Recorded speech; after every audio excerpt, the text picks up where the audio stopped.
ಸಂಕ್ರಾಂತಿ ಹಬ್ಬದ ದಿನವೇ ಗಿಲ್ಲಿಗೆ ಬರೋಬ್ಬರಿ 50 ಲಕ್ಷ ವೋಟ್ ಸಿಕ್ಕಿರುವಂಥದ್ದು.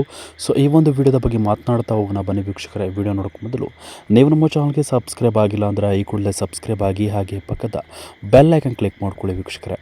ಸ್ನೇಹಿತರೆ, ಹಬ್ಬದ ದಿನವೇ ಸಂಭ್ರಮ ಮನೆ ಮಾಡಿರುವಂಥದ್ದು. ಅಂತಹ ಸಂದರ್ಭದಲ್ಲಿ ಗಿಲ್ಲಿ ನಟನಿಗೆ ಬರೋಬ್ಬರಿ 50 ಲಕ್ಷದ ವೋಟ್ ಸಿಕ್ಕಿರುವಂಥದ್ದು ಭಾಳ ಖುಷಿಯಾದ ವಿಚಾರ. ಫಿನಾಲೆ ಟೈಮ್ನಲ್ಲಿ ಈ ಒಂದು ಭರ್ಜರಿಯ ಒಂದು ಟಿಕೆಟ್ ಟೈಮಲ್ಲಿ ಸಿಕ್ಕಿರುವಂತಹ ಮತ ಭಾಳ ಒಂದು ಸ್ಫೂರ್ತಿದಾಯಕವಾಗಿರುವಂಥದ್ದು. ಗಿಲ್ಲಿ ನಟ ಗೆಲ್ಲೋದ್ರಲ್ಲಿ ಎರಡು ಮಾತಿಲ್ಲ ಅಂತ ಜನ ಅಂದ್ಕೊಳ್ತಾ ಇದ್ದಾರೆ. ಸೊ ಸ್ಪೆಷಲ್ಲಾಗಿ ಗಿಲ್ಲಿ ನಟ ಇವತ್ತು ಸಂಕ್ರಾಂತಿ ಹಬ್ಬದ ಸಂಭ್ರಮದಲ್ಲಿ ಸ್ಪೆಷಲಾಗಿ ರೆಡಿಯಾಗಿ ಸ್ಪೆಷಲ್ ಲುಕ್ನಲ್ಲಿ ಕಾಣಿಸ್ಕೊಂಡಿದ್ದಾರೆ. ಸೊ ಜನ ಖುಷಿಯಾಗಿದ್ದಾರೆ ಗಿಲ್ಲಿ ನಟನನ್ನು ನೋಡಿ. ಸೊ ಸದ್ಯ ಕಳೆದ ಒಂದು ವಾರದಲ್ಲಿ ಗಿಲ್ಲಿ ನಟನ ಫ್ಯಾನ್ಸ್ ಕೂಡ ಬಂದಿದ್ದರು ನಿನ್ನೆ ಎಪಿಸೋಡ್ನಲ್ಲಿ. ಸದ್ಯ ಇವತ್ತು ಗಿಲ್ಲಿ ನಟ ಗೆಲ್ತಾನೆ ಅನ್ನೋದು ಭಾಳ ಖಚಿತವಾಗಿ ಫ್ಯಾನ್ಸ್ ನಿರ್ಧರಿಸಿಬಿಟ್ಟಿದ್ದಾರೆ.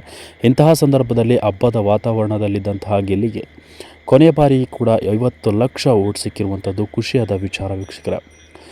ಸೊ ಗಿಲ್ಲಿ ಗೆಲ್ಲಬೇಕು ಅಂತ ಯಾರೆಲ್ಲ ಅಂದ್ಕೊಳ್ತಾ ಇದ್ದೀರಿ ತಪ್ಪದೇ ವಿಡಿಯೋಗೆ ಒಂದು ಲೈಕ್ ಮಾಡ್ಕೊಳ್ಳಿ ವೀಕ್ಷಕರ. ಸ್ನೇಹಿತರೆ, ಬಿಗ್ ಬಾಸ್ ಮನೆಯಲ್ಲಿ ಗಿಲ್ಲಿ ನಟ ಸ್ಟ್ರಾಂಗ್ ಕಂಟೆಸ್ಟೆಂಟ್ ಕೂಡ ಹೌದು. ಪ್ರಾಪರ್ಟಿ ಕಾಮಿಡಿಯನ್ನು ಮಾಡಿಕೊಂಡು ಇಲ್ಲಿವರೆಗೂ ದೊಡ್ಡ ಸಾಧನೆ ಮಾಡಿರುವುದು ಸಣ್ಣ ವಿಚಾರವೇ ಅಲ್ಲ.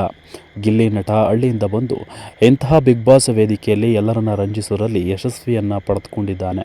ಹಾಗಾಗಿ ಗಿಲ್ಲಿ ನಟ ಜನರ ಒಂದು ಮೆಚ್ಚುಗೆಯನ್ನು ಪಾತ್ರರಾಗಿರುವಂಥದ್ದು ಗಿಲ್ಲಿ ನಟ. ಹಾಗಾಗಿ ಗಿಲ್ಲಿ ನಟನಿಗೆ ಬರೋಬ್ಬರಿ 50 ಲಕ್ಷ ವೋಟ್ ಸಿಕ್ಕಿರುವಂಥದ್ದು ಖುಷಿಯಾದ ವಿಚಾರ. ಗಿಲ್ಲಿ ನಟ ಗೆಲ್ಲೋದು ಪಕ್ಕ ಅಂತ ಇದೀಗ ನಿರ್ಧಾರವಾಗಿಬಿಟ್ಟಿದೆ ಈ ಒಂದು ವೋಟ್ ಮೂಲಕ. ನೀವು ಕೂಡ ಗಿಲ್ಲಿ ನಟನಿಗೆ ಸಪೋರ್ಟ್ ಮಾಡ್ತಾ ಇದ್ದೀರಿ. ಗಿಲ್ಲಿ ನಟ ಗೆಲ್ಲಬೇಕು ಅಂದರೆ ನಿಮ್ಮ ಒಂದು ಸಪೋರ್ಟ್ ಮುಖ್ಯವಾಗಿರ್ತದೆ. ಹಾಗಾಗಿ ಈ ವಿಡಿಯೋ ಇಷ್ಟ ಆದರೆ ಲೈಕ್ ಮಾಡಿಕೊಡಿ. ಗಿಲ್ಲಿ ಗೆಲ್ಲಬೇಕು ಯಾಕೆ ಎಂಬುದನ್ನು ಕಮೆಂಟ್ ಮಾಡಿ ತಿಳಿಸಿ. ಹಾಗೆ ವಿಡಿಯೋ ಇಷ್ಟ ಆದರೆ ಶೇರ್ ಮಾಡಿ ಅಂತ ಹೇಳ್ತಾ ವಿಡಿಯೋನ ಮುಗಿಸ್ತಾ ಇದ್ದೀನಿ. ಯಾರೆಲ್ಲ ನಮ್ಮ ಚಾನಲ್ಗೆ ಸಬ್ಸ್ಕ್ರೈಬ್ ಆಗಿಲ್ಲ ತಪ್ಪದೆ ಸಬ್ಸ್ಕ್ರೈಬ್ ಆಗಿ ಹೊಸ ಅಪ್ಡೇಟ್ಗಾಗಿ ಪಕ್ಕದ ಬೆಲ್ ಐಕನ್ ಕ್ಲಿಕ್ ಮಾಡ್ಕೊಳ್ಳಿ ಅಂತ ಹೇಳ್ತಾ ವಿಡಿಯೋನ ಮುಗಿಸ್ತಾ ಇದ್ದೀನಿ ವೀಕ್ಷಕರು. Thank you.